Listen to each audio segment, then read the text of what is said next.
Xudoni kuni shunaqa. Bir kun bor, bir kun yo'q. Bir kuni xursand bo'lasan, bir kuni g'amga tushasan. Yaxshiliklari ham keladi.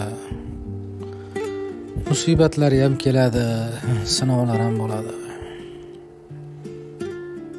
Ba'zan yo'qchilikda o'ylanib qolasan. Alloh taolo sinov berib, qarab turganini fikrlab, o'tgan yillarda qilingan gunohlaringga istig'for aytasan. Alloh taoloni kechiruvchi ekanligi, bir bandasini g'amga solishligi bilan gunohlarni kechirishni istayotganini his qilsang, dunyoda sendan baxtli inson yo'q.